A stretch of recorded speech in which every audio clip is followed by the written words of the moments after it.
Selamat pagi jemaat yang dikasihi oleh Tuhan. Kita berjumpa kembali di dalam ibadah doa di Sabtu pagi ini, dan sebagaimana biasa Bapak Ibu Saudara yang sudah bangun dan sudah semalam beristirahat tentunya diberi kekuatan dan kesegaran daripada Tuhan. Kita akan menaikkan satu buah pujian yang mengajarkan kepada Bapak Ibu Saudara dan saya untuk terus berdiam dekat dengan Tuhan. Ajarku berdiam.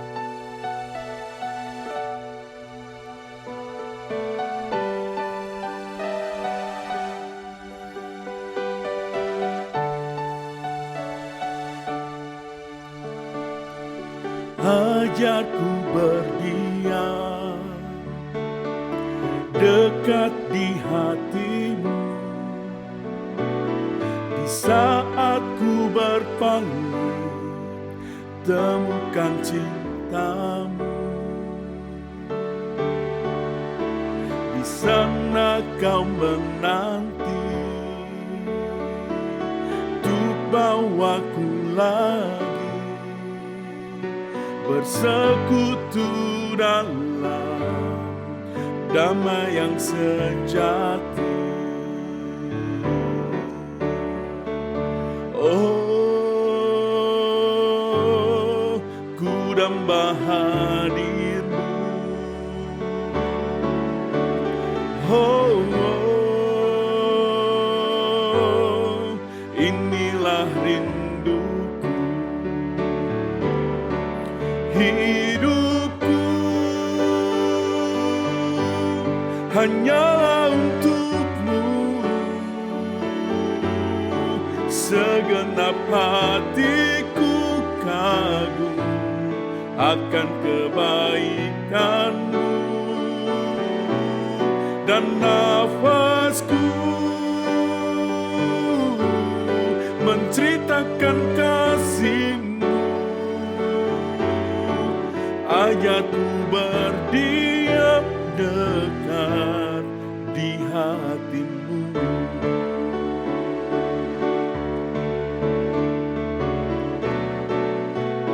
Saya yang indah Bapak Ibu Saudara. Kita pujikan pujian ini sekali lagi dari awal.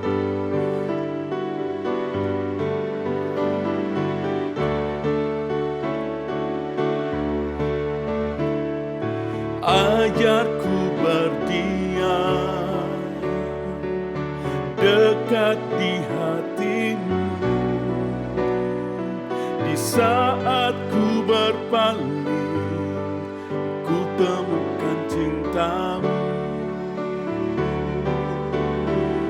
Di sana kau menanti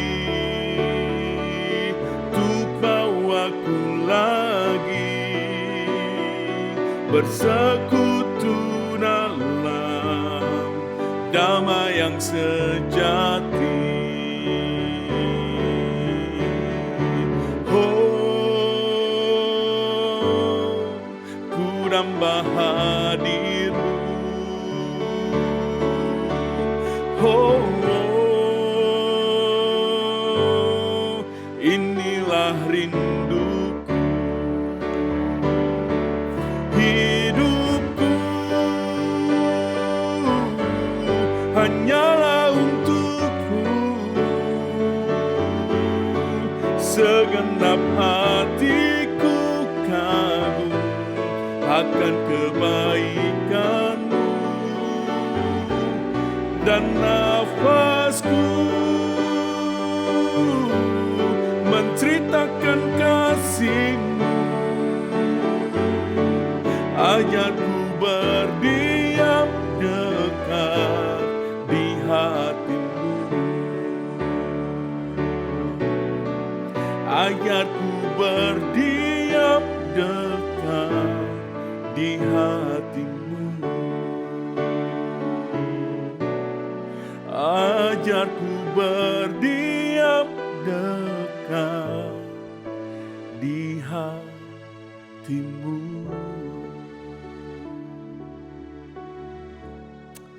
Mari kita berdoa. Bapa yang baik, kami betul-betul menantikan bahwa hidup kami meskipun di dalam banyak aktivitas, di dalam banyak kesibukan, bahkan kami terus dipacu dan berpacu dengan waktu dan bahkan dengan tekanan karena adanya pandemi itu tidak mengurangi bahwa kami merasa tetap dekat dengan Tuhan. Kami merasa bahwa hidup kami terus diajar oleh Tuhan. Kami merasa hidup kami itu dipimpin dan disertai oleh Tuhan. Dan biarlah kebenaran firman-Mu pada pagi hari ini juga menyatakan kerinduan yang sama itu bahwa Tuhan pimpin kami. Mengakhiri minggu dan nantinya kami akan memasuki minggu yang baru. Engkau yang hadir, Engkau yang berbicara, Engkau yang memimpin, Engkau yang kemudian berada di sekeliling kanan kiri, depan belakang kami. Ini seru doa kami ya Tuhan, di dalam nama Tuhan Yesus kami berdoa. Amin. Nah Bapak Ibu yang dikasihi oleh Tuhan, pada pagi hari ini kita akan membicarakan satu tema tentang gembala dan pengajarannya. Kalau nanti di hari Minggu Bapak Ibu Saudara berbicara banyak tentang gereja dan pengajarannya, saya akan sedikit mempersiapkan pemikiran Bapak Ibu Saudara, hati Bapak Ibu Saudara untuk dibawa ke arah sana, bicara tentang sosok seorang gembala dan pengajarannya. Nah saya akan membacakan dari Yohanes, pasalnya yang ke-10, Yohanes pasal yang ke-10 kita akan membaca ayat yang ke-11 sampai dengan ayat yang ke-18. Demikianlah firman Tuhan. Akulah gembala yang baik. Gembala yang baik itu memberikan nyawanya bagi domba-dombanya. Sedangkan seorang upahan yang bukan gembala dan yang bukan pemilik domba itu sendiri ketika melihat serigala datang meninggalkan domba-domba itu lalu lari, sehingga perhatikan, serigala itu menerkam dan mencerai-beraikan domba-domba itu. Ia lari karena ia seorang upahan dan tidak memperhatikan domba-domba itu. Akulah gembala yang baik dan aku mengenal domba-dombaku dan domba-dombaku mengenal aku. Sama seperti Bapa mengenal aku dan aku mengenal Bapa dan aku memberikan nyawaku bagi domba-dombaku. Ada lagi padaku domba-domba lain yang bukan dari kandang ini. Domba-domba itu harus kutuntun juga dan mereka akan mendengarkan suaraku dan mereka akan menjadi satu kawanan dengan satu gembala. Bapa mengasihi aku oleh karena aku memberikan nyawaku untuk menerimanya kembali. Tidak seorang pun mengambilnya daripadaku melainkan aku memberikannya menurut kehendakku sendiri. Aku berkuasa memberikannya dan berkuasa mengambilnya kembali. Inilah tugas yang kuterima dari Bapakku. Sedemikian jauh pembacaan firman Tuhan, berbagailah bagi Bapak Ibu Saudara yang membaca, yang merenungkan dan yang melakukan firman itu siang dan malam. Nah, pagi hari ini kita membicarakan tentang sosok gembala yang baik yang kemudian direpresentasikan di dalam diri Tuhan Yesus. Kalau kita menyimak dengan baik dan jelas tentang apa yang sedang direpresentasikan, diwakilkan di dalam diri Kristus, jelas ada banyak kesempurnaan yang didapati dari sosok seorang gembala yang demikian. Gembala yang betul-betul bukan hanya mengenal dombanya, tetapi gembala yang mengenal Bapanya yang di sorga. Ini menarik. Ada perumpamaan yang seperti ini yang kita harus pinjam dan kemudian kita kenakan di dalam kehidupan sehari-hari. Kalau saya ini seorang gembala di rumah tangga saya, kalau saya ini seorang gembala di perusahaan di mana Tuhan itu tempatkan. Kalau saya ini seorang gembala di satu lingkup persekutuan kecil di mana saya itu menjadi fasilitatornya, saya menjadi leadernya, atau bahkan di dalam kepengurusan baik itu di komisi, baik itu di bidang, Bapak Ibu Saudara menjadi gembala di sana. Lalu pertanyaannya, gembala seperti apa yang Bapak Ibu Saudara sedang ajarkan, teladankan kepada orang-orang. Nah, kalau kita menyimak dengan baik apa yang dikatakan oleh Tuhan Yesus itu sedang berbicara begini. Di pengantarnya, di awalnya dia memberikan satu statement. Aku gembala yang baik. Artinya ada satu kriteria kualitas yang sedang dipertontonkan oleh kita semua. Seorang gembala itu kualitasnya ini, kualitas yang terakui, kualitas yang tidak bisa kemudian dikategorikan sebagai kualitas second, KW1, KW2 nggak bisa. Tetapi original seorang gembala itu adalah aku gembala yang baik. Saudara, ini standarisasi atau pengakuan ini datangnya dari Tuhan. Artinya di dalam dirinya, di dalam kemahatauannya, di dalam hal yang melekat di dalam dirinya, Tuhan Yesus sudah memberikan satu standar khusus. Jikalau aku ini adalah gembala, maka aku adalah gembala yang baik. Jadi kalau Bapak Ibu Saudara di dalam satu status tertentu, di dalam satu jabatan tertentu, di dalam satu pelayanan tertentu yang Bapak Ibu Saudara kemudian dianugerahi Tuhan, ditempatkan di sana, maka kualitas seperti ini yang harus kita emban, Bapak Ibu Saudara. Aku gembala yang baik. Jadi artinya ada kualitas yang dipertontonkan di sana dan kualitas itu sedang teruji dan diuji. Lalu kemudian sosok seorang gembala yang teruji dan diuji itu kayak gimana? Gembala yang baik memberikan nyawanya bagi domba-dombanya. Artinya dia tidak pernah memikirkan segala sesuatu yang berkaitan dengan dirinya sendiri. Jadi kalau kemudian itu baik untuk orang lain dia kerjakan. Baik itu untuk kemudian untuk domba-dombanya dikerjakan dan dilakukan. Itu menarik. Ya, seringkali kita menjadi sosok atau kemudian kita mendapatkan gambaran seorang pemimpin itu adalah seorang bos atau yang berbicara atau kemudian direpresentasikan sebagai seorang yang bossy, ya, seorang yang mungkin di dalam kasanah perbendaharaan kata bossy itu sebetulnya tidak perlu untuk kemudian dikerjakan atau dilakukan karena itu sesuatu yang memberikan paradigma yang tidak begitu baik, tidak sesuai dengan kualitas daripada sosok gembala yang baik tadi. Nah, hal inilah yang kemudian menjadi dasar kita, Bapak Ibu Saudara. Kalau Bapak Ibu Saudara menjadi gembala di rumah tangga, Bapak Ibu Saudara, di pekerjaan, bahkan di mana Bapak Ibu Saudara dipercayakan di pengurusan, komisi, dan lain sebagainya. Seorang gembala atau seorang pemimpin itu adalah yang memberikan nyawa bagi dombanya. Dia tidak memikirkan kepentingan-kepentingan sendiri. Tidak dibingungkan cari muka, tidak dibingungkan untuk kemudian mencari keuntungan bagi dirinya sendiri. Enggak. Dan itu penting, Bapak Ibu Saudara. Lalu berikutnya di situ dikatakan sedangkan seorang upahan atau seorang yang bukan gembala dan yang bukan pemilik domba-domba itu ketika melihat serigala datang meninggalkan domba. Artinya seorang gembala, seorang pemimpin itu seorang yang bertanggung jawab penuh terhadap semua domba-domba yang dipercayakan. Jadi kalaupun ada bahaya yang datang paling pertama itu bukan dombanya suruh kemudian maju, lalu kemudian gembalanya lihat dari jauh, dombanya mati semua, gembalanya baru lari. Tapi di sini dikatakan kalau seorang gembala itu bukan seorang upahan. Kalau upahan gak bertanggung jawab, yang penting nyawanya sendiri. Yang penting mewakili kepentingannya sendiri, itu yang penting. Tapi kalau di sini dikatakan seorang gembala itu adalah mengenal domba dan domba itu mengenal dia. Lalu kemudian dia memberikan nyawanya bagi domba-dombanya. Bukan hanya tentang tidak mementingkan diri kualitasnya, tetapi di sini juga bahkan kalaupun ada ancaman bahaya, maka dia bersedia untuk kemudian menghadapinya dan bukan lari.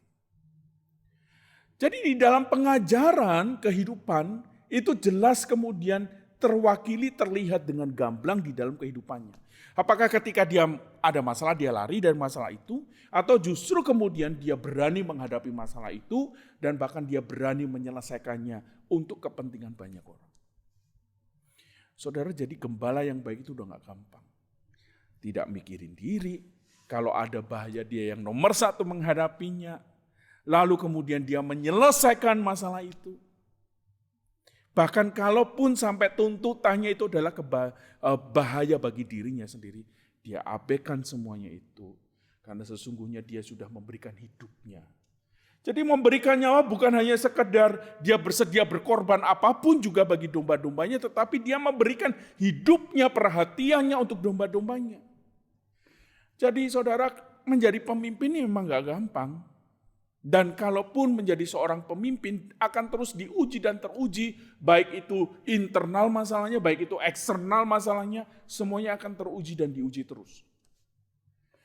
Dan saudara, itu yang dilihat oleh domba-domba. Sehingga kemudian di sini jelas, akulah gembala yang baik dan aku mengenal domba-dombaku. Domba-domba yang paling nakal, domba-domba yang sukanya memberontak, saudara.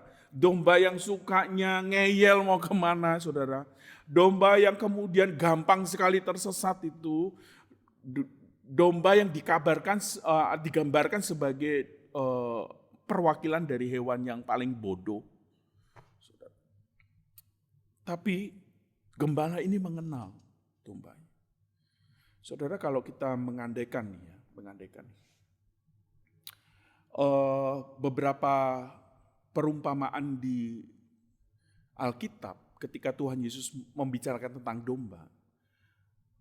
Tuhan Yesus pernah bilang, ada satu gembala yang kemudian bersedia meninggalkan 99 dombanya untuk kemudian mencari satu domba yang hilang. Artinya begini, saudara. Domba yang dipercayakan kepada kita itu pastinya lebih dari satu. Kalau kita menjadi sosok gembala, perwakilannya adalah domba kita itu banyak. Kalau tadi meminjam dari apa yang disampaikan di perumpamaan Tuhan Yesus, ada minimal 100 itu gembalanya satu. Coba bayangin. Kira-kira domba dengan kualifikasi hewan bodoh yang kemudian harus terus mengikut kepemimpinan seorang gembala, maka gampang sekali gembala itu menjerumuskan domba-domba itu, gampang. Suruh domba-domba itu pergi, domba-domba itu akan pergi kemana terserah. Dia terabaikan, gak diurusi, saudara, gampang sekali. Tetapi perhatikan, kita sedang ngomongin tentang gembala dan pengajarannya. Artinya apapun yang diucapkannya itu didengar sama domba-dombanya. Apapun yang kemudian diungkapkan dan dinyatakan dan diajarkan itu semuanya didengar. Semuanya dilakukan oleh domba-domba. Jadi tanggung jawab seorang gembala itu besar. Jadi kalau ngomong tentang kualitas seorang gembala yang baik, saudara dan saya perlu terus untuk menguji diri, saudara. Gak bisa setahun 2 tahun kemudian saudara masuk sebagai kualitas seorang gembala yang baik. Ujian itu seumur hidup sampai kemudian kita berjumpa dengan gembala yang sejati kita, yaitu Tuhan. Nah, saudara, saya tidak akan berpanjang lebar tentang gembala dan pengajarannya. Satu hal yang paling pokok, kualitas itu yang dituntut dan kualitas itu datangnya dari Tuhan, standarisasinya datangnya dari Tuhan. Sosok yang memiliki kualifikasi gembala yang baik itu penilaiannya dari sudut pandangnya Tuhan. Dan ketika membicarakan tentang sudut pandangnya Tuhan, sosok gembala yang baik dan pengajarannya itu satu, saudara. Dan itu terwakili dari kata integritas. Saudara boleh mengajarkan banyak hal, tetapi kalau saudara nggak melakukan, itu bukan integritas.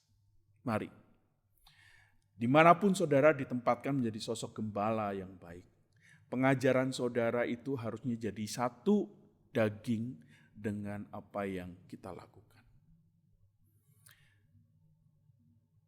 Gampang? Enggak. Mudah? Enggak juga. Susah? Iya. Menyerah? Jangan. Jadi kalau saudara sekarang ini sudah dipercayakan dan kemudian mengikuti dan menyimak firman Tuhan ini, susah ya jadi gembala, udah deh gak usah. Enggak, itu bukan kualitas yang sedang dituntut oleh Tuhan. Yang sedang dituntut oleh Tuhan adalah perbaiki diri, terus grow up, terus bertumbuh menjadi sosok gembala yang baik. Selamat bergumul saudara, menjadi sosok gembala yang baik di rumah tangga saudara, di tempat di mana saudara bekerja, di pengurusan di mana saudara itu dipercaya untuk mengurus, di komisikah, di bidangkah, mari kerjakan semuanya. Dan sambil mengingat terus nantinya di beberapa bulan ke depan nantinya akan ada juga saya menyimak dengan baik kalender gereja bahwa akan ada pergantian pengurus pastinya, akan ada pergantian majelis pastinya. Ayo saudara, persiapkan diri saudara. Song-song ini. Jangan bilang no, kalau Tuhan bilang yes. Tuhan memberkati saudara. Mari kita berdoa. Bapa yang baik, kami menyadari ya Tuhan bahwa kami adalah orang yang tidak sempurna di dalam banyak hal. Kami tidak pernah kemudian mendapati diri kami itu juga menyenangkan semua orang yang kami layani. Atau bahkan kami juga seringkali mendapati diri kami itu banyak sekali kekurangannya. Tetapi baiklah kalau Tuhan percayakan kami menjadi seorang gembala. Kami mau bertumbuh di sana. Kami mau terus belajar menjadi gembala yang baik. Pengajaran kami, apa yang kami ajarkan, apa yang kami lakukan, apa yang kami teladankan itu menjadi hal yang penting. Karena sesungguhnya itu yang harusnya keluar dari integritas hidup kami. Apa yang kami katakan itu juga selaras dengan apa yang kami lakukan. Apa yang idealnya terus kami ajarkan kepada banyak orang itu juga yang kami lakukan di dalam keseharian hidup kami. Terima kasih ya Tuhan untuk firman-Mu. Terlalu ideal kalau kemudian kami melihat sosok Kristus dibandingkan dengan kami. Siapa kami Tuhan? Tapi kami mengucap syukur karena Engkau melibatkan kami. Itu privilege, itu hak istimewa dan itu satu kebanggaan. Tolong kami untuk terus tidak berpuas diri dengan keadaan sekarang. Terutama dengan pandemi ini yang semuanya serba berubah.